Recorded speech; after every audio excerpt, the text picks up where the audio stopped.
My dad is one of the most powerful real estate mogul in New York City. He owns half of Manhattan. He denies and he believes, truly believes, that money makes him God. He planned my entire life before I could even walk. Which schools, which friends, which career, which husband. When I was 16, he told me, love is a luxury for poor people. You're in Ashford. You marry for strategy. 6 months ago, I broke his rules. I fell in love with a man he called trash from Queens, a mechanic with grace under his fingernails. And at my own wedding, in front of 300 guests, my father stood up and downed me. What he didn't know, that trash was about to become his biggest regret. Hey everyone, I'm Luna, 21 years old. If you're watching, hit subscribe and tell me where you're tuning in from. Drop your location and local time in the comments. I read every single one. Now, let me take you back 8 months ago to the night I told my father I was marrying a man he'd never met.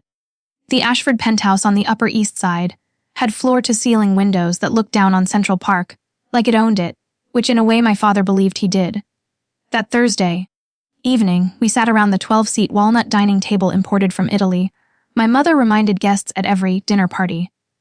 The Hermes Place settings gleamed under the chandelier. A bottle of 2010 Chateau Margaux breathed on the sideboard, probably worth more than most people's monthly rent. My father, Richard Ashford, sat at the head of the table, his paddock feet catching the light every time he raised his wine glass. At 58, he commanded every room he entered. Real estate empire, political connections, a name that opened doors across Manhattan. I've arranged a meeting for you this Saturday, he said, not looking up from his file at Min. Harrison Wells 3. His father and I are finalizing the merger. It would be beneficial for you two to get acquainted. I set down my fork. I can't make Saturday now. He looked up. I have someone I want you to meet. I continued, my heart hammering against my ribs. Someone I've been seeing for 6 months. His name is James, and I who? My father's voice cut through the room like a blade. What family? Wells Montgomery. Don't tell me it's one of the Hartley boys. You don't know him. The silence that followed was suffocating. You've been seeing someone for 6 months, he said slowly. That I haven't vetted, that I haven't approved. I don't need your approval to date someone, Dad. He leaned back, his jaw tight. In this family, Fiona, love is a luxury. Marriage is strategy. Who is this person who dared approach my daughter without going through me first? I met James 6 months earlier on a Tuesday afternoon. I was never supposed to have free. I'd escaped a particularly brutal board meeting where my father had criticized my marketing proposal in front of the entire executive team. Adequate. He'd called it acceptable for someone still learning. I was 27 with an MBA from Columbia, but in his eyes I was perpetually a child playing dress-up. I found a coffee shop in Brooklyn, the kind with mismatched wooden chairs, a menu written in chalk, and not a single person who recognized the Ashford name. I ordered a black coffee and sat in the corner trying to remember how to breathe. Rough day.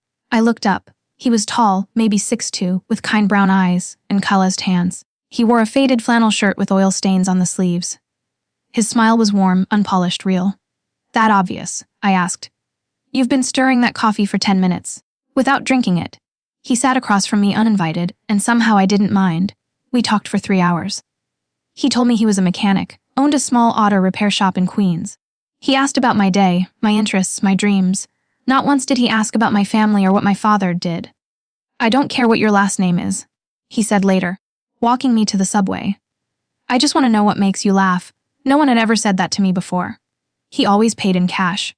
Thick folds of bills he pulled from a worn leather wallet. He refused to go anywhere too fancy, preferring diners and hole-in-the-wall restaurants where the food was good and pretense was absent. I thought he was being careful with money. I had no idea what he was really hiding. My father didn't wait long. 3 days after I mentioned James's name, I was summoned to his office at Ashford Properties headquarters. The corner suite on the 42nd floor with its 15 million basalt on the wall and its view of the entire financial district was designed to intimidate. It worked on most people. A manila folder sat on his desk. James Carter, my father read aloud, flipping through pages. Age 32, owns a 1-bedroom apartment in Queens. Assessed value under $400,000. Operates a small automotive repair shop. Carter's custom garage with estimated annual revenue under $200,000. No significant assets, no family connections of note. No investments beyond a basic retirement account. He closed the folder and looked at me with something between pity and disgust. This is who you've chosen. A Grace monkey from Queens. He's a good man. Good men don't build empires, Fiona. Good men get swallowed by them. He stood walking to the window. I had the best private investigator in the city dig into this. James Carter, do you know what he found? Nothing. No debts, no scandals, no skeletons, just nothing. A completely unremarkable man. Maybe that's exactly what I want. He turned, his eyes cold. You're in Ashford. You don't get to be unremarkable. He doesn't want anything from me, Dad. He doesn't care about the money or the name or any of it. That's what you can't understand. My father laughed. A sharp, bitter sound. Everyone wants something. The only question is when they reveal it. He slid the folder across the desk. In this now, before you embarrass this family further. I left the folder on his desk and walked out without another word. His investigator found nothing suspicious because James had been careful. Very, very careful. James proposed on a Sunday morning. We were in his Queens apartment, small but spotless, filled with morning light streaming through, windows he'd cleaned himself. He made me pancakes, burned slightly at the edges, and handed me a velvet box across the kitchen counter. Inside was a ring, simple, elegant. A diamond on a gold band that caught the light like a tiny star. I know I'm not what your family expected, he said quietly. I know I can't give you penthouses or private jets, but I can give you this. I will never try to control you. I will never make you feel small, and I will spend every day trying to make you happy.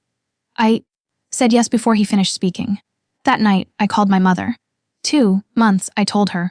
We're getting married in 2 months. I wanted you to hear it from me first. The silence stretched so long I thought she'd hung up. You're killing me, Fiona. Her voice, cracked with practiced pain. You're absolutely killing me. Do you know what this will do to your father? To our reputation. I'm getting married, Mom. To someone I love. She spat the word like poison.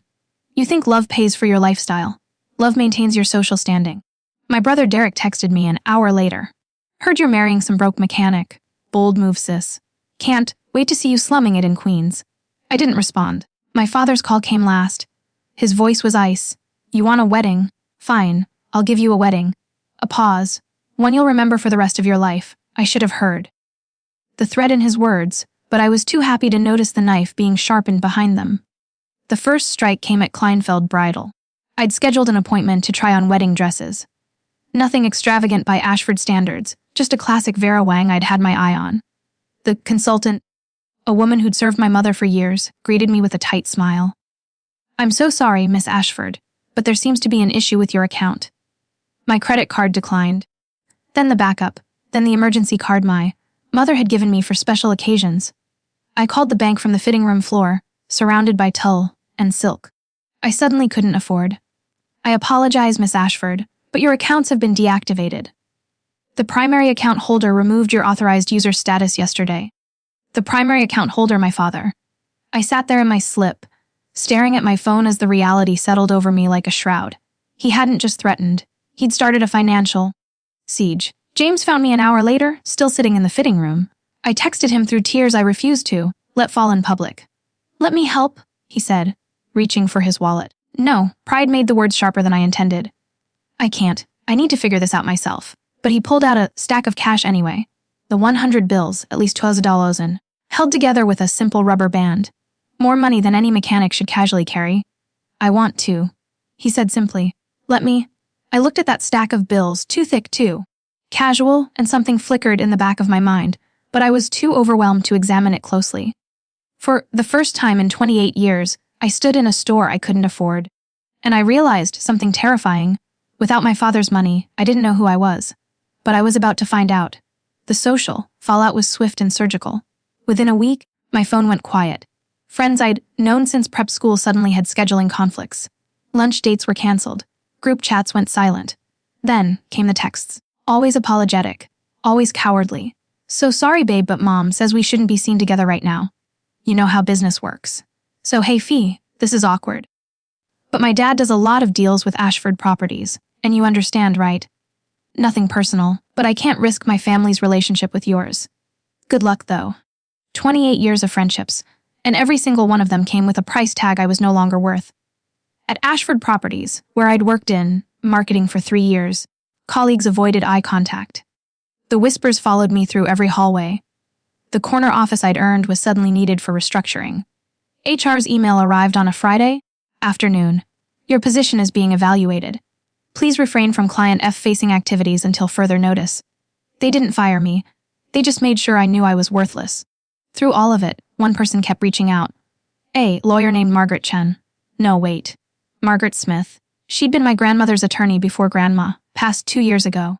Miss Ashford, her voicemail said, there's a matter regarding your grandmother's estate that requires your attention. Please call at your earliest convenience. I saved the message, but didn't return the call. I was too busy drowning to notice the life raft being thrown my way. That night, I scrolled through Instagram and saw Derek at a rooftop party with all my former friends. My mother had commented, so proud of my son. Family is everything. The message was clear. I was no longer family. James found us an apartment in Brooklyn. It was nothing like the penthouse I'd grown up in. No doorman, no marble floors, no view of Central Park. Just a bright two-bedroom in a brownstone with creaky hardwood floors and a tiny balcony that overlooked a community garden. It's not much, he said, watching my face as I walked through the empty rooms. But it's ours, no one else's. I started to cry. Not from disappointment, from relief. Here my father's shadow couldn't reach. Here, I could breathe. James held me while I sobbed out years of pressure I hadn't known I was carrying. He didn't promise to fix everything or rescue me from my problems. He just stayed. I spent the next week sending out resumes to every marketing firm in the city. The rejections came fast, too fast. Somehow, everywhere I applied already knew about the Ashford situation. Doors slammed shut before I could even knock. I'll figure something out, I told James over dinner. Takeout containers spread across our secondhand kitchen table. I have to do this myself, he nodded. I know, but I'm here if you need me. That night, I woke at 2 a.m. to find his side of the bed empty. Through the cracked bedroom door, I saw him in the living room, phone pressed to his ear, speaking in hushed, urgent tones. The quarterly projections need adjustment before the board meeting. No, don't push it to Williams. I'll handle the technical, review myself. I must have made a sound because he turned, saw me, and quickly said, I'll call you back. Work stuff, he said with a small smile. Go back to sleep. I nodded and returned to bed, but I lay awake for hours, wondering when mechanics started having board meetings. 1 week before the wedding, my father appeared at our apartment. I hadn't seen him since I'd walked out of his office. Now he stood in our Brooklyn doorway, his Tom Ford suit as out of place as a diamond in a sandbox, looking at our modest living room like it might be contagious. I'm here to make you an offer, he said, not bothering with greetings. James stood beside me, silent and watchful. My father pulled out a checkbook, $5 million. Cancel the wedding. Come home, we'll pretend this little rebellion never happened. I stared at the blank check in his hand. $5 million. More money than I could earn in a lifetime on my own. Enough to start fresh anywhere in the world. No, 10 million. His pen hovered. Final offer. I'm not for sale, Dad. His face twisted into something ugly. Then you're a fool. And when this marriage fails, because it will, don't come crawling back. You'll have nothing. No inheritance, no trust fund, no shares in the company, no Ashford name to protect you. He stepped closer, his voice dropping to a hiss. You'll be nobody just like him. He gestured at James with contempt. James, who hadn't said a word, who stood with his hands loose at his sides and a strange cold calm in his eyes. Mr. Ashford, James said quietly, I think you should leave. Oh, the mechanic speaks. My father laughed. Enjoy her while you can, son. When the shine wears off and she realizes what she's given up, she'll resent you for it. I don't think she will. Something passed between them. A look I couldn't quite read. My father's smirk faltered for just a moment. Then he turned and walked out without another word. He'll make the wedding hell, I whispered. James took my hand. Let him try. Our wedding was supposed to be small. James and I had planned an intimate ceremony at a restaurant in Brooklyn. 50 guests, mostly colleagues, from my marketing days who'd stayed loyal, and a few of James' friends from the garage. Simple, meaningful. Ours? We'd arrived to find 250 extra guests already seated. They filled every corner of the restaurant, spilling out onto the patio. Women in Chanel and Oscar de Renta, men in bespoke suits worth more than our rent. My father's world, uninvited and unapologetic. My mother sat in the front row, dabbing her eyes with a handkerchief. Derek scrolled through his phone, looking bored. And there at the center of it all stood my father in a three-piece brown suit, a glass of champagne in hand, smiling like he owned the place. Because in every way that mattered to him, he did. Surprise, sweetheart.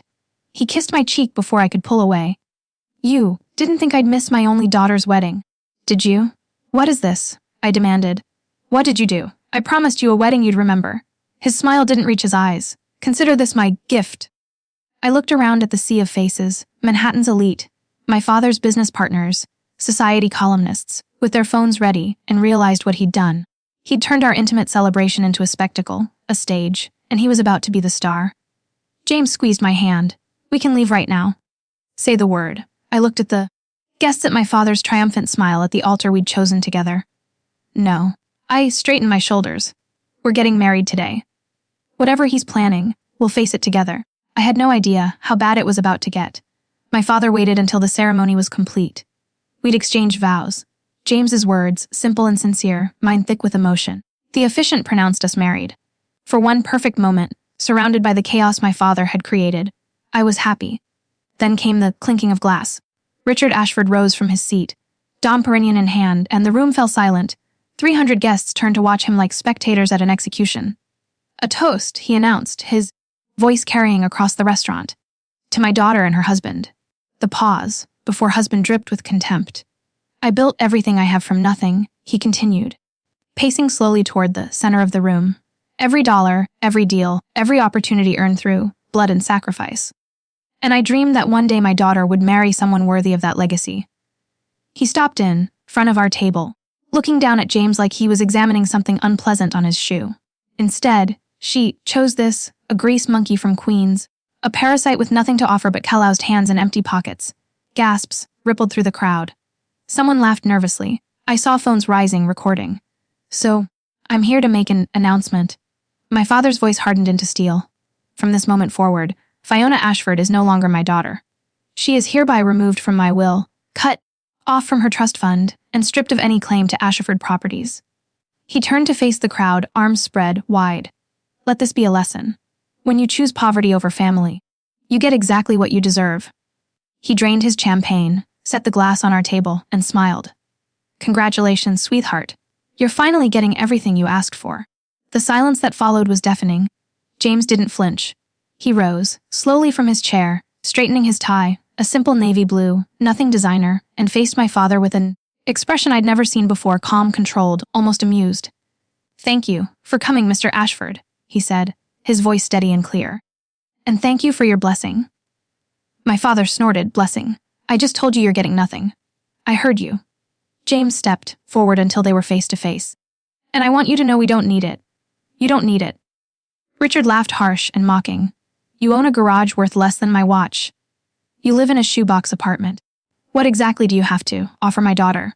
James smiled, a small private smile that sent a chill down my spine and my father's. Something more important than money, Mr. Ashford. I have her.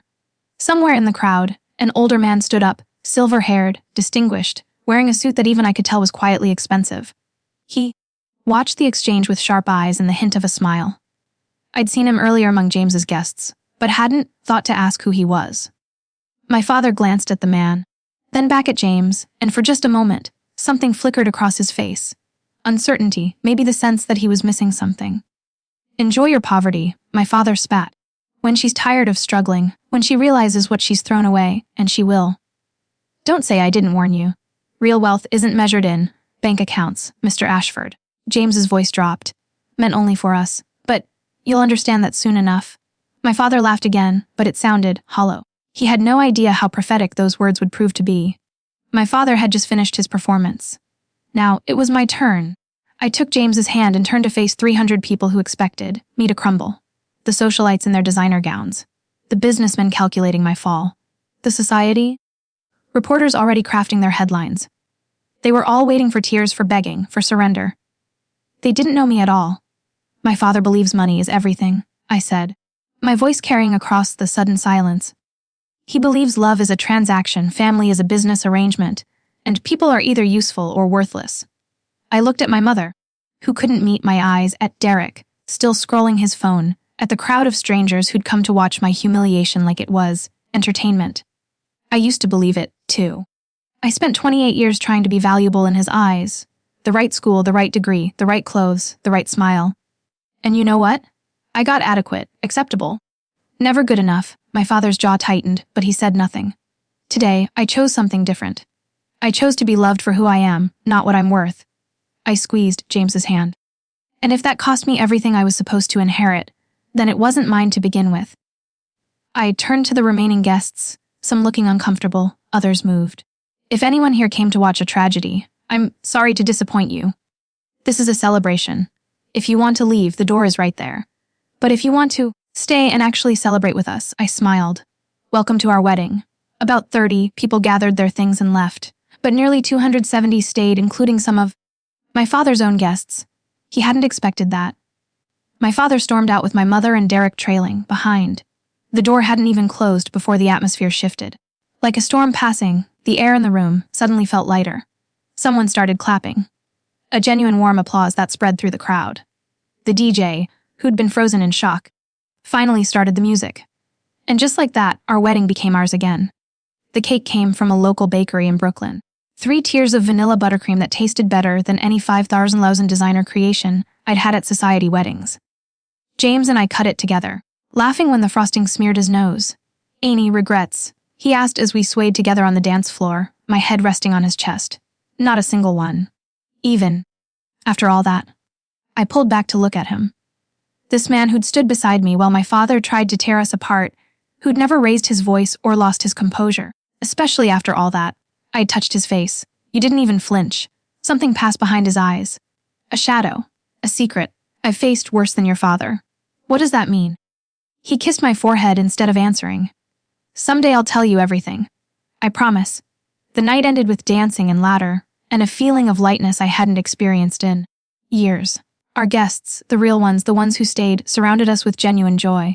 But as James held me close during the last dance, I couldn't shake the feeling that there was something he wasn't telling me.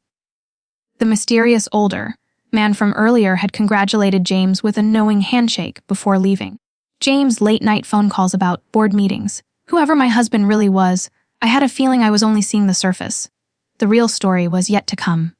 Now, before I continue, I want to pause here and talk to you directly. If you've ever felt like your family didn't see your true value, type same in the comments. I read every single one, and I want to hear your story. Hit that like button if you think I made the right choice standing up for myself. And if you haven't subscribed yet, trust me, you're going to want to hear what happens next, because the twist, you won't see it coming. Let me continue. The honeymoon period lasted about 6 weeks, not the romance. James and I were happier than ever, learning how to build a life together in our Brooklyn apartment. No, what ended was my hope of finding work. I'd applied to 43 marketing positions across the city, entry-level, mid-level, anything that would use my MBA and 3 years of experience. Every single application came back rejected, most without even an interview. Word traveled fast in Manhattan. The Ashford name, which once opened doors, now slammed them shut.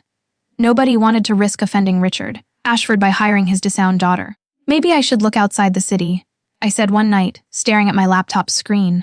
Another rejection email. Another door closed. James was quiet, standing by the window. Or maybe you shouldn't work for anyone else.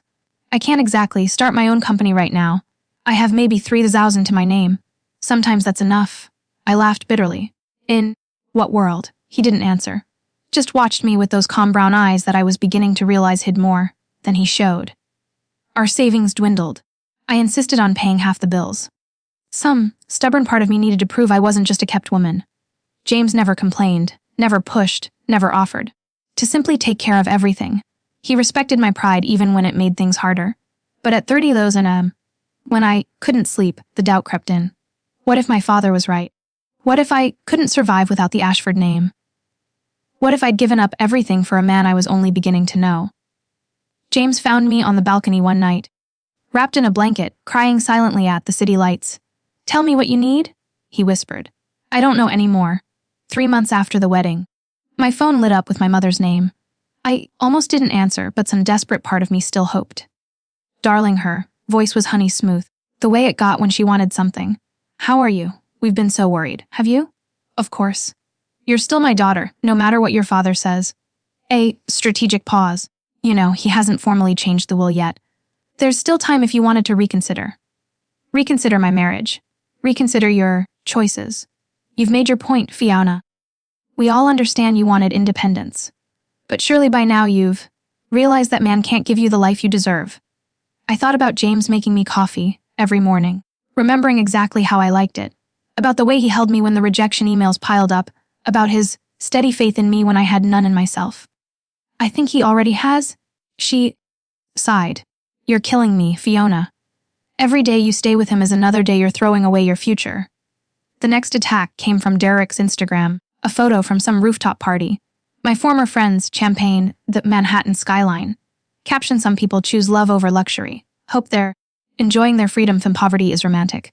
The comments were brutal, laughing emojis inside jokes I used to be part of. My mother had liked the post. James came home that evening to find me staring at the screen, tears tracking down my cheeks. He took the phone gently from my hands and looked at the post. For a moment, his jaw tightened, the first real anger I'd seen from him. They'll rewrite this story, soon, he said quietly. I promise you. How can you be so sure?